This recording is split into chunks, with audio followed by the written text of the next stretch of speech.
23년도 인구주택 총조사 통계에 의하면 79.2%가 공동주택에 거주를 하고 있습니다. 예, 그렇습니다. 그러다 보니까 2013년도 기준으로는 1년에 한 10,000건 정도씩 있던 그 민원이 24년 작년 기준으로는 62,000건에 달하는 그 층간소음 민원이 발생했습니다. 이웃 주민과의 이제 관계가 굉장히 불편해지고 또 불편해진 것을 넘어서 분쟁이 생기는 그런 지경까지도 된 거죠. 그래서 그런 문제를 좀 해소해야 되겠다 이런 생각이 좀 들어서 층간 소음에 대한 부분을 바닥 충격음 테스트를 통해 가지고 한번 확인해 보는 그런 제도가 도입됐다 이렇게 보시면 될 것 같습니다. 네, 실시간 재난안전 정보방송 재난안전 119 안전 토크 시간입니다. 오늘은 층간 소음 문제를 집중적으로 다뤄보겠습니다. 국토안전관리원의 오영석 건설안전본부장 모셨습니다. 어서 오십시오. 네, 반갑습니다. 네, 안녕하세요. 아마 이 프로그램 보시는 시청자분들께서 국토안전관리원 뭐 하는 곳인지 잘 모를 수도 있거든요. 좀 소개해 주시죠. 이름 자체가 좀 이렇게 뭐 고압적이기도 하고 무겁다는 느낌이 들으실 텐데요. 저희 기관은 사실 94년도에 있었던 성수대교 붕괴로 95년도에 설립이 됐던 한국시설안전공단과 또 구포 열차 사고가 93년도에 있었습니다.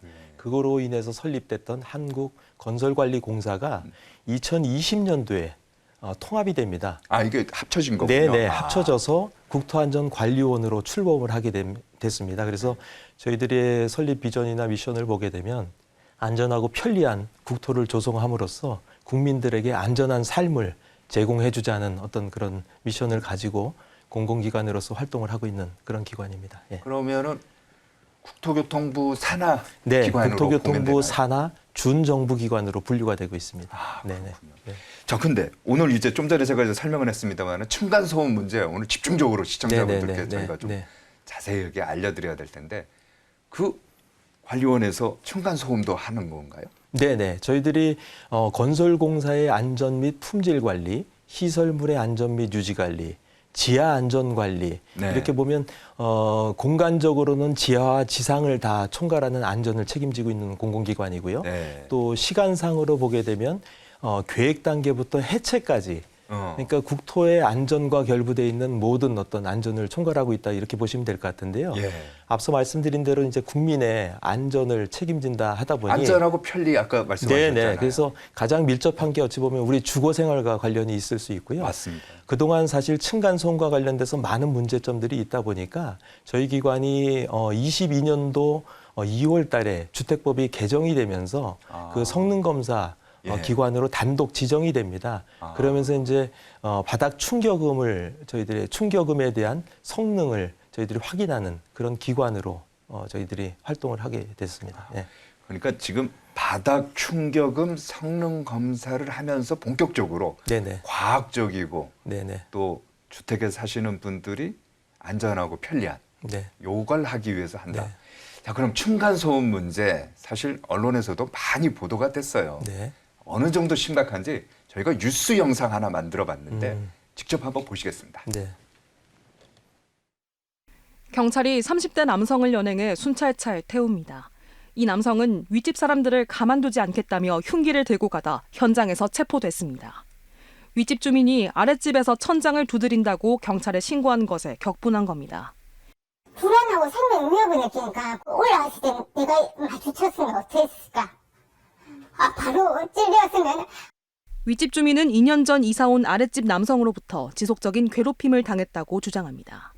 욕실에서 샤워하든 변기물만 내리면 난리여. 그래서 양치도 싱크대에서 한 지가 지금 2년이 넘어요. 온갖 욕설을 적은 쪽지를 뿌리거나 살해 협박까지도 했다는 겁니다. 이 남성은 최근 1심에서 스토킹 처벌법 위반 혐의로 징역 3개월에 집행유예 1년을 선고받았지만 항소심이 진행 중인 상황에서 또다시 흉기로 협박하려다 체포된 겁니다. 그동안 층간소음 이웃사회 센터에 신고하고 아파트 관리소도 중재에 나섰지만 모두 허사였습니다. 지난 1월엔 경남 사천에서 살인사건이 일어나는 등 층간소음에서 비롯된 5대 강력범죄는 5년 새 10배나 늘었습니다. 층간소음 갈등을 더는 개인 간 다툼으로만 볼 수 없는 이유입니다. 정부가 층간소음 분쟁조정위원회를 운영하고 있지만 소요 기간이 오래 걸리는 데다 실제로 조정이 성립되는 경우도 10건 중 1건에도 못 미쳐 실효성이 떨어진다는 지적입니다. KBS 뉴스 최유지입니다. 이거 보면은 요즘 이제 공동주택, 아파트에 많이 사람들이 살다 보니까 층간소음 때문에 옛날에는 그 뭐죠? 이웃 사촌이라고 해서 친하게 지내는데 지금은 층간소음 때문에 적이 된 것 같아요. 어느 정도 심각합니까? 그 23년도 인구주택 총조사 통계에 의하면 네. 저희 국민들이 놀라실 텐데 79.2%가 공동주택에 거주를 하고 있습니다. 예, 그렇습니다. 그러다 보니까 이 공동주택의 특징이 사실은 층간소음에 좀 취약한 구조 형태로 돼 있는데 주거하는 형태가 대부분 그렇다 보니까 굉장히 많은 민원들이 발생하고 있는 게 사실입니다. 그래서 2013년도 기준으로는 1년에 한 10,000건 정도씩 있던 그 민원이 층간소음에 대한 민원이 20년도 그러니까 코로나 시기가 되면서 4만 건으로 이제 늘어나게 되고 4배요? 네. 그리고 24년 작년 기준으로는 6만 2천 건에 달하는 그 층간소음 민원이 발생했습니다. 그러다 보니까 앞서 우리 사회자님께서도 얘기하셨지만 이웃사촌 하게 되면 옛말에 멀리 있는 친척보다도 오히려 가깝다고 얘기를 했었는데 오히려 이런 사회적인 문제로 발생이 되다 보니까 굉장히 좀 어떻게 보면 안타까운 그런 심정입니다. 네. 알겠습니다. 자, 그러면은 구체적으로 이제 본격적인 질문을 제가 좀 드려야 될 것 같은데요. 우선 아까 말씀하신 거 보면은 이제 바닥 충격음 성능 시험, 말이 좀 성능 검사 시험 제도. 말이 좀 어렵긴 합니다만 이게 이제 왜 도입된 거예요? 그러니까 우선은 말씀하신 대로 이웃 주민과의 이제 관계가 굉장히 불편해지고 또 불편해진 것을 넘어서 어떻게 보면은 분쟁이 생기는 그런 지경까지도 된 거죠. 그래서 그런 문제를 좀 해소해야 되겠다 이런 생각이 좀 들어서 제도가 마련된 거고요. 또 하나는 기존에도 사실은 그런 어떤 층간 문제와 관련돼서는 건설 과정 중에서도 많은 기술들이 도입이 됐었습니다. 그런데 그런 부분들이 실제적으로 잘 작동이 안 되는 것 같다 해서 적용돼 있는 기술에 대한 부분들도 저희들이 검토를 해야 되겠다. 이제 과학적으로 이제 딱 그렇습니다. 데이터로 만들어야 되겠다는 거예요. 그래서 객관적이고 좀 신뢰성 있는 이런 어떤 검증 체계가 필요하겠다 해가지고 이제 이 제도가 도입됐다고 보시면 될 것 같고요. 말씀드린 대로 2005년도부터는 그 시험실에서 미리 테스트를 해가지고 어떤 규격에 합격한 그런 기술과 제품들을 적용해서 썼었는데 그럼에도 불구하고 이런 민원들이 계속 증가하는 걸 봤을 때는 이 부분도 한번 저희들이 제대로 시공이 돼서 사용할 즈음에 대해서도 기준에 적합한지 여부를 판단해야 되겠다 해서 층간 소음에 대한 부분을 바닥 충격음 테스트를 통해 가지고 한번 확인해 보는 그런 제도가 도입됐다 이렇게 보시면 될 것 같습니다. 네. 그런데 저도 전에 이제 보면은 그때는 이제 국토교통부가 아니고 뭐였죠? 건교부라고 했죠. 건설교통. 출입 기자였는데 그때도 보면은 사전 성능 안정제라고 했나요? 인정제도. 인정제. 사전 성능 인정제. 해서 비슷한 내용 같은데 차이점이 뭐예요? 네, 그러니까 말 그대로 그렇습니다. 사전에 그러니까 공사를 하기 전에 어떤 제품들 뭐 바닥재라든지 아니면은 또 구조 형식이라든지 이런 것들을 인정해 주는 게 이제 사전 인정 제도였던 것이죠. 그런데 이제 이것을 운영을 하다 보니까 막상 시공이 완료돼서 준공이 돼서 사람들이 거주하려고 들어가 살다 보니까 기존의 품질을 뭐 확보했다고 했지만 사실은 그 정도의 성능이 안 나오는 것이죠. 그러다 보니까 입주 직전에 테스트를 한번 더 해봐야 되겠다 해서 사후 인증 제도가 하나 더 생겼다 이렇게 보시면 될 것 같습니다. 사전 하다가 이제 사후. 예, 그래서 지금은 이제 과도기적으로 두 가지를 다 하고 있는데 사실 어느 정도 품질 확보가 된다면 우리가 입주 직전에 한번 테스트를 해가지고 검증을 해서 통과된 어떤 상황이다 하게 되면은 뭐 이런 분쟁들이 현저하게 줄어들지 않을까 저희들은 그렇게 보고 있는 겁니다. 그러면은 이 제도가 도입된 게 2022년이라고 말씀을 하신 것 같은데 지금이 2025년이니까 한 3년 지난 거 아니에요? 뭔가 제도가 시행되고 나서 변화되는 게 좀 보여요? 어때요? 뭐 짧은 기간이기 때문에 크게 뭐 이렇게 저희들이 말씀드리긴 좀 어렵습니다만 우선은 건설업계 같은 경우에도 품질 확보를 하려는 많은 이제 기술 개발 노력들이 이루어지게 되고요.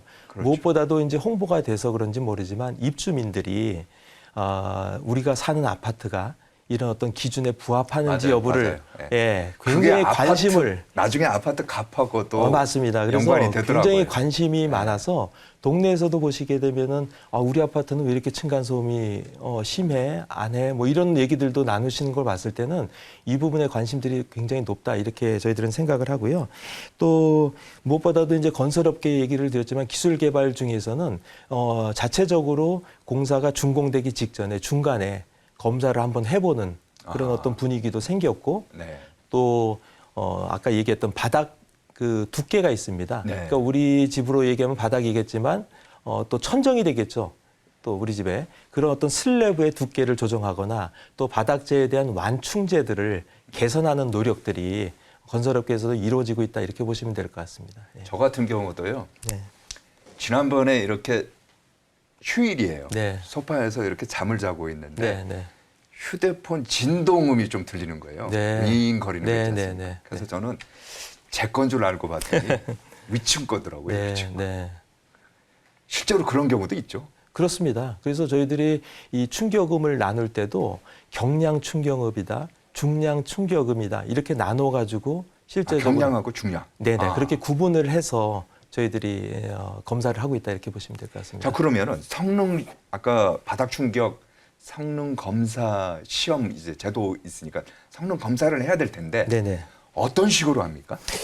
제도 자체를 잠깐 설명을 좀 드리면 바닥 충격업 성능 검사는 2022년도 이제 법 개정이 됐지 않습니까? 그래서 네, 법 아까 개정 말씀하셨죠. 이후에 네. 8월 4일에 이제 시행이 되면서 그때부터 이제 사업을 하겠다고 이제 승인 신청을 한 그런 단지가 있을 것이고 그 단지 규모 중에서는 30세대 정도가 이상이 돼야 되는 그 정도 규모에서 신청을 할 수 있고 예. 또 시기가 있습니다. 적용하는 시기가. 예. 입주하기 직전이어야 되다 보니까 입주를 하십시오 하는 이제 지정돼 있는 기간이 있는데 네. 그 지정 기간에 60일 전에 신청을 하시게 되면 아마도 마감 공사가 다 마무리됐을 테니까 그 즈음에 저희들이 시험을 해가지고 조사를 들어가게 됩니다. 근데 저희들이 직접 이제 조사라는 게 아니라 네. 저희가 이제 선발한 그 민간의 그 성능을 측정하는 기관들이 있어요. 기관들 거기다 위탁을 줘서 배정을 해서 검사를 하게 되면 저희들 입회 하에 제대로 된 인원이 참여하는지 방법으로 하는지 또 적정한 기술이 반영이 됐는지 이런 것들을 확인해서 결과에 대한 신뢰성과 또 객관성을 저희들이 확보하려는 노력을 하고 있습니다. 네. 아까 좀 전에 이제 말씀하신 거 제가 이제 휴대폰 진동음이 이제 위층에서 들렸다. 네네. 중량 충격음 또 경량 충격음 그 두 가지 말씀하시지 않았습니까? 시청자분들께 좀 더 자세하게 설명해 주십시오. 어떤 차이점이 있어요? 뭐 핸드폰 소리를 얘기하셨는데 많은 소음들이 들리긴 하죠. 근데 대표할 수 있는 게 조금 좀 중량, 무거운 충격음이냐 아니면 가벼운 충격음이라 이렇게 구분을 합니다. 그래서 무거운 충격음이다 하게 되면 이제 중량 충격음 테스트를 하게 되는데 이것은 저희들 왜 걸음걸이가 들리거나 뛰거나 하는 아이들의 어떤 그런 모습들이 상상이 되는 그런 상황에서 울림소리가 들리지 않습니까? 네. 그래서 이게 이제 주파수로 얘기를 드리자면 좀 낮은 주파수 대역의 그런 어떤 충격음이다 이렇게 보시면 될 것 같아요. 주파수에 따라서요. 그리고 경량 그 충격음이라 하게 되면은 가구를 옮기거나 아까 뭐 핸드폰 소리일 수도 있고 그런 작은 소리들, 그럼 날카로운 소리들 이런 높은 주파수 대역의 그 어떤 소리에 의한 충격음들 이런 것들을 경량 충격음이다. 이래서 구분을 해서 측정을 하게 됩니다. 그래서 과거만 하더라도 경량 주파수 대 충격음의 기준이 58데시벨이었는데 그것을 더 강화해서 49데시벨까지 저희들이 강화를 해놨고 중량 충격음은 50데시벨이 그 기준이었던 것을 마찬가지로 49데시벨로 맞춰가지고 저희들이 측정을 하고 있습니다. 그만큼 강화됐다고 보면 되겠네요. 네, 강화됐고 측정 방식을 잠깐 또 설명을 드리자면 과거에는 그 고무 타이어를 이용해가지고 떨어뜨리면서 위에서 뭐 이렇게 툭 떨어뜨려가지고 그 충격음으로 중량 충격음을 테스트했다면 최근에는 이제 사람 거리와 좀 비슷한 어떤 그 소리를 연출하기 위해서 그 2.5kg 되는 그 표준으로 돼 있습니다. 2.5kg 되는 고무공을 1m 높이에서 자유 낙하를 시켰을 때 발생되는 충격음을 측정하는 형태대로 그렇게 하고 있고 그다음에 그 경량 충격음 같은 경우에는 우리가 구두를 신었을 때도 유난히 뒷굽이 이렇게 따각따각 소리가 나는 그런 구두 형태가 있듯이 우리가 탭 댄서들이 쓰는 어떤 그런 어떤 받침처럼 그래서 탭핑 머신이라는 게 있습니다. 그런 소리를 연출하는 그런 것들을 작동을 시켜서 저희들이 경량 충격음을 이렇게 측정하는 방식을 도입해서 쓰고 있습니다. 네. 이거는 신축 공동주택에서만 적용되는 건가요? 아니면은 이미 살고 있는? 저희들이 검사하는 건 아까도 말씀드렸지만 입주를 앞둔 입주 시기로부터 60일 전에 저희들이 그러니까 입주하기 전에 이제 저희들이 테스트를 하는 겁니다. 그러면은 이 프로그램 보시는 시청자분들께서는 저런 검사를 내가 받고 싶은데 네네. 우리 아파트도 좀 해보고 네네. 싶은데 네네. 근데 이미 살고 있는 거는 안 되겠네요. 그렇죠. 지금은 뭐 가구도 들어가 있고 뭐 이러다 보니까 충격음의 양상이 굉장히 많이 달라져서 표준으로 검사를 한다고 보기가 좀 어려워지지 않습니까? 그래서 좀 규격화되어 있는 형태에서 통과 여부를 판단하는 것이 아무래도 객관적이고 신뢰성이 있지 않을까 저희들은 그렇게 보는 겁니다. 그럼 공동주택 그 선정 기준은 어떻게 됩니까? 아까 얘기 드린 대로 저희들이 선정을 할 때는 신청자가 먼저 있어야 될 텐데 2022년도 8월 14일 이후에 사업 계획을 이제 승인을 신청한 30세대 이상 되는데 규모 공동주택을 대상으로 저희들이 컴퓨터로 이제 무작위로 2%를 추출하게 됩니다. 2%요? 네네. 그래서 2%를 추출하게 되면 그 추출한 것들을 저희들이 순번대로 아까 얘기했던 민간 측정기관에다가 배정을 해주게 되면 거기서 측정을 할 때 저희 기관이 입회를 하게 되고 그때 이제 적정하게 이루어졌는지에 대한 결과를 저희들이 사업 주체라고 하는 그러니까 시공을 하는 주체에다가 주게 되면 그 사람은 또 인허가 기관이라고 할 수 있는 사용 검사권자한테 그 내용을 또 주게 되고 24년도 작년 7월이네요. 7월에 법 개정이 돼서 이게 입주민들한테까지도 통보가 가게끔. 입주민들이. 네. 그렇게 지금 제도를 마련해 놨습니다. 그러면 뭐 입주민들 입장에서는 그 샘플링을 하는 그 시험 주체 퍼센트를 2%에서 더 높이면은 그만큼 더 좋은 거 아니에요?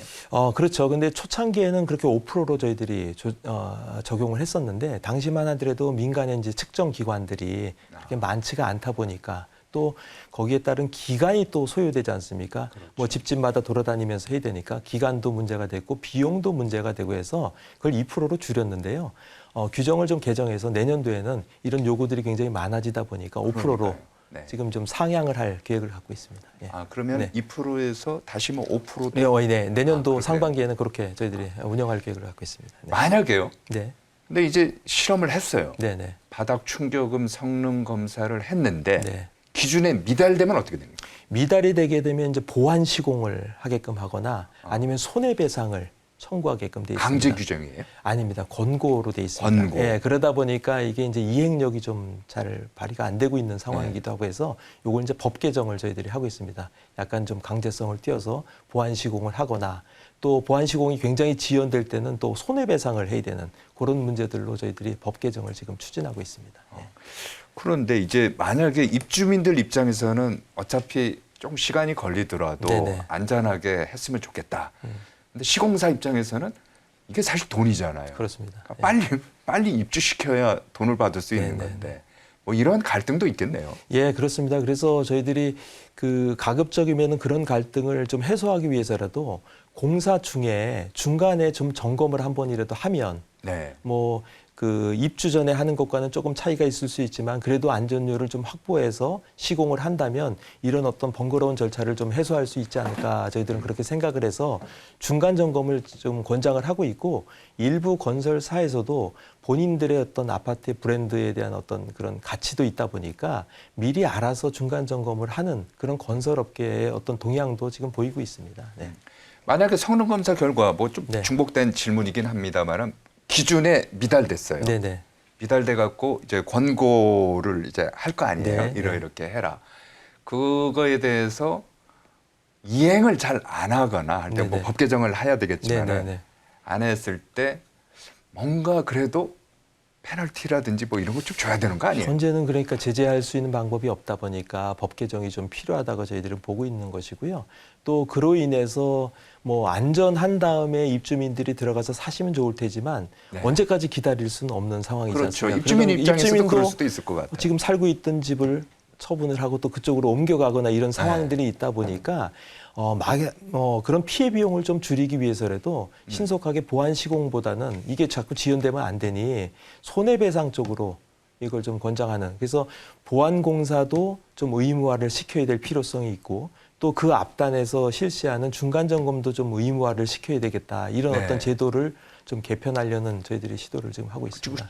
굉장히 중요한 말씀 하셨는데 이제 손해배상 같은 경우도 그럼 할 수 네네. 있다는 얘기예요. 네네. 그래서 손해배상이 5대 광역시 기준으로 국민주택 기준으로 놓고 봤을 때 경량 충격음에 대해서 미달이 될 경우에는 320만 원 세대별로. 세대별로요? 네. 그리고 중량 충격음에 대해서는 2,300만 원 한 세대당 그렇게 지급할 수 있는 저희들이 가이드라인도 마련해서 저희 기관 홈페이지에다가 그건 좀 이렇게 배포를 하고 있는 상황입니다. 예. 그럼 만약에요, 보완 시공이 이제 잘 안 되면은 네네. 그만큼 입주나 준공이 지연될 거 아니에요? 네. 네. 그렇게 되면은 어떤 관리원에서 대응하는 방안 같은 건 또 없나요? 저희가 뭐 그런 권한을 갖고 있지는 않다 보니까 사실 뭐 제도적인 한계를 좀 느끼고는 있습니다. 그래서 제도를 바꿔서 이행을 시키는 것이 가장 어떻게 보면 네. 효과적일 수 있다 보니까 아까도 말씀드렸지만 공사 기간 중에 그 시공을 하는 건설업체에서 중간 점검이라도 좀 한번 하면 그렇죠. 나중에는 굉장히 안전해질 수 있는 확률이 높지 않습니까? 그래서 그런 것들을 좀 저희들이 의무화를 시키려고 법 개정을 하고 있다는 말씀을 좀 드릴 수 있습니다. 예. 이제 말씀을 이렇게 듣다 보면은 물론 이제 법이 만들어지고 네네. 그 법에 따라서 처벌을 하고 하면은 뭐 되긴 되겠습니다만 제일 중요한 거는 사실 건설사도 그 공동주택 아파트 하나만 짓고 끝나는 게 아니지 않습니까? 네, 그렇습니다. 계속 네. 지어야 될 거고. 네, 네. 그러면 자신들의 어떤 브랜드 이미지를 위해서도 스스로 노력하는 모습이 있어야 될 것 같아요. 네, 맞습니다. 이와 관련해서 저희가 뉴스 영상 하나 또 준비를 했는데 네네. 먼저 한번 보시죠. 네네. 세종시에 새로 만들어진 층간소음 실험 시설입니다. 위층에서 러닝머신 위를 달리고 3kg짜리 공을 바닥에 떨어뜨려도 아래층에서는 별다른 소리가 들리지 않습니다. 도서관 수준의 소음이라는 37데시벨 이하 층간소음 1등급 기술이 적용됐기 때문입니다. 기존 아파트들에 적용된 층간소음 4등급과 비교하면 차이가 뚜렷합니다.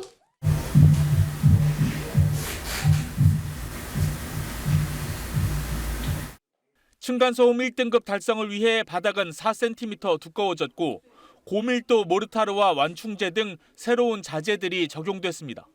층간소음 상황을 감지하고 기록해 스스로 빈도를 줄이도록 유도하는 기술도 선보였습니다. 층간소음이 기준치 이상 발생하였습니다. 실제로 과천에 있는 신혼희망타운에 시범 적용을 해본 결과 시간이 지날수록 점점 이 층간소음 발생 알림 횟수가 줄어드는 걸 확인할 수 있었습니다. 민간 업체들도 움직이고 있습니다. 이 업체는 특허 기술로 만든 바닥 구조에 소음 차단 소재를 적용해 올해 층간소음 1등급 인증을 받았습니다. 또 다른 업체가 개발한 천장형 차음 구조는 기존 아파트에도 적용 가능하다는 게 장점입니다. 입주 예정자에게 층간소음 검사 결과를 알리도록 한 개정주택법이 올해부터 시행되는 등 관련 규제들이 강화된 영향입니다. 다만 신기술 적용에 따르는 비용 증가는 부담입니다. LH 기술의 경우 59제곱미터당 300만 원의 추가 건설비가 필요합니다. 분양가에 좀 증가되는 부분은 국민들도 부담으로 이어지기 때문에 최대한 원가 절감을 통해서 이 상세한 방안을 좀. LH는 이번에 개발한 층간소음 1단계 기준을 내년 설계 주택부터 적용할 계획입니다. KBS 뉴스 최강호입니다. 요즘 보면요, 애들 있는 가정에서는 아파트 구하기 진짜 힘들거든요. 그래서 저층비를 보통 얻죠. 그래서 아예 1층 집 네, 뭐 네, 이렇게 네, 이제 네. 저층으로 이제 내려가고 네. 하는데 실제로 저렇게 시공사들이 품질을 개선하면은 좀 좋을 것 같은데 효과 어떻다고 보십니까? 이제 법 시행된 지 이제 3년밖에 안 되고 그러다 보니까 이제 그 대규모 대형 단지의 어떤 준공이 도래하지 않고 있는 시기입니다. 그래서 아무래도 관심이 굉장히 높아지고 있고 네. 또 건설업계에서도 아까 말씀하셨다시피 이제 브랜드 가치를 좀 생각해 봤을 때 자정 작업에 의한 노력들이 지금 이루어지고 있고요. 네. 무엇보다도 또 입주민들의 관심이 높아지다 보면 아무래도 건설사에서도 거기에 또 대응을 해야 될 테니까 품질이 좋아지지 않을까 그렇게 기대를 하고 있습니다. 네. 그런데 요즘 보면은 건설사들 제가 아는 분들도 이제 건설사에 있는 분들 부동산 시장이 안 좋다 보니까 네네. 잘 짓질 못한대요. 네네. 그렇다면은 성능 검사 이게 대상이 좀 줄어들 것도 같은데요. 지금 현재로서는 그렇습니다. 말씀하신 대로 건설 경기가 침체돼 있다 보니까 공사가 이제 많아야지 그런 어떤 대형 단지들이 또 나오게 되고 그렇죠. 주택들이 이제 건립이 될 텐데 그래도 이제 법 시행된 이후에 지금 현재는 저희들이 16건 정도를 지금 테스트를 했어요. 근데 16건 중에서 5건 정도가 지금 이제 좀 기준에 부합하지 못하는 결과가 나왔고 네. 다 보안 시공을 지금 하고 보안 시공된 것들은 또 재검사를 하게 됩니다. 재검사 받아야 네네. 되군요. 아. 왜냐하면 제대로 예. 이게 보안 시공이 된 건지를 확인한 다음에 하다 보니까 지금 재검사 중인 걸 하나를 빼고 나머지는 다 이제 준공이 돼가지고 처리를 지금 하고 있는 상황이고 말씀드린 대로 2022년 8월 14일 이후에 네. 이제 뭐 사업 승인 신청을 했던 대형 단지들이 이제 내년도가 되면은 이제 준공 시기가 도래하기 때문에 저희들이 생각할 때 1,650세대 정도 그 정도가 지금 아마 검사를 받게 되지 않을까 이렇게 예상을 하고 있고요. 또 갑작스럽게 숫자가 지금 16개에서 1,600개 정도로 확 늘어나다 보니까 그렇죠. 민간 검사기관에 대한 어떤 그 업무량도 굉장히 폭주할 것 같아서 저희들이 사전에 이제 홍보를 해서 중간 점검이든지 뭐 할 수 있는 방법들을 좀 하고 있고 맞춤형으로 찾아가서 미리 사전에 점검하는 형태의 어떤 대응도 지금 준비를 하고 있습니다. 네. 그리고 이제 보다 이제 투명하고 네. 공정하게 객관적이고요. 네네. 이렇게 이제 성능 검사를 하기 위해서는 뭐 여러 가지 방법이 있겠습니다만은 가장 중요한 게 그 집에 사는 앞으로 살 입주자들이 직접 참관을 하면은 훨씬 좋을 것 같아요. 이런 거는 생각 안 하시나요? 뭐 그런 얘기도 듣는데 앞서 말씀드린 대로 그 전문기관이라고 할 수 있는 민간 그 성능 측정 기관에서 측정을 할 때 또 저희 기관이 입회를 해서 적정한 인원과 장비 또 방법으로 조사를 하는지를 하고 있기 때문에 그건 좀 신뢰해 주셔도 좋지 않을까 이렇게 생각이 들고 무엇보다도 민간인이나 또 입주자나 또 아니면은 사용검사권자들 뭐 이런 어떤 이해 당사자들이 참여를 해서 보시면 투명성은 좀 이렇게 확보될 수 있을지 모르겠지만 네. 이게 전문 분야다 보니까 굉장히 다양한 의견들이 나오는 순간 더 검사 기간이 늘어나거나 오히려 또 입주 시기가 또 지연되는 일들이 벌어질까 하는 물론 우려들도 이제 있습니다. 입주민들 중에서도 네, 뭐 네. 이 정도면 됐다는 사람이 있고 다 틀리죠. 좀 또 한 번 다시 한 번 하자 뭐 이런 석연치 사람도 않다 있고. 뭐 이런 사람들도 있고 하다 보니까 그래서 그런 우려도 있기 때문에 지금 현재로서는 법도 저희들이 강화하려는 노력 또 기준도 강화한 그런 상황이다 보니 그걸 좀 신뢰해 주셨으면 좋겠다는 생각이 들고 무엇보다도 저희 기관은 국가를 대신해서 그런 일을 하고 있다 보니 좀 맡겨주시면 좋겠다는 그런 부탁 말씀도 겸해서 드립니다. 믿고 맡겨라. 예. 알겠습니다. 네. 자, 그런데요. 기준을 통과한 네네. 공동주택에서도 근데 입주해서 살다 보니까 층간소음이 계속 있어요. 네네. 야, 이거 불편하다. 이런 분들도 있을 거 아니에요? 그래서 분쟁들이 어떻게 해야 돼요? 분쟁들이 생기죠. 그래서 이제 분쟁을 좀 조정해주는 그런 위원회들이 생겨 있습니다. 그래서 국토부 같은 경우에는 공동주택관리 분쟁조정위원회, 또 환경부에서도 환경분쟁조정위원회 이런 어떤 위원회를 둬서 거기서 이제 분쟁을 좀 해소해 주려는 노력이 있고요. 또 상담도 받는 그 상담 센터가 마련돼 있습니다. 그래서 한국환경공단에서 운영하는 층간소음 이웃사이 센터. 그래서 이웃사이라는 것에 착안을 해서 전화번호가 1661-2642번입니다. 잠깐만요. 네. 2642. 1661-2642번으로 전화를 하셔서 층간 소음에 대해서 좀 이렇게 상담을 받으시면 추가적으로 이런 성능 검사를 받으실 수 있는 기회가 주어지기도 합니다. 네. 그 좀 전에 이제 말씀하신 것 중에 민간 단체에다가 이제 성능 시험을 이제 위탁한다고요. 네, 민간 기관에다 전문 기관입니다. 네. 그 몇 군데쯤 돼요? 그런 거는요? 그 기관이 지금 현재로 저희가 19개 기관을 전국을 다 커버하는 건가요? 네, 그래서 아직까지는 샘플량이 많지 않다 보니까 예. 그 정도로도 가능한데 순번대로 저희들이 배정을 하고 저희 입회 하에 이제 시험을 하게 되는 거죠. 근데 앞서 말씀드린 대로 내년도가 되면은 한 1,650개소 정도가 이제 생겨날 거라는 생각에서 잠깐만요.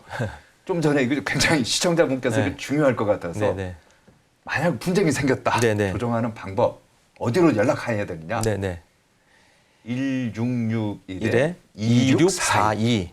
예, 2642. 그게 이제 환경공단에서 운영하는 층간소음 이웃사이 센터입니다. 이웃사이. 예, 이웃사이라 이렇게 생각하시면 될 것 같아요. 알겠습니다. 네네. 그 계속해서 얘기해 보죠. 네네. 그러면은 그 민간 단체가 이럴 수도 있지 않나요? 민간 단체가 네.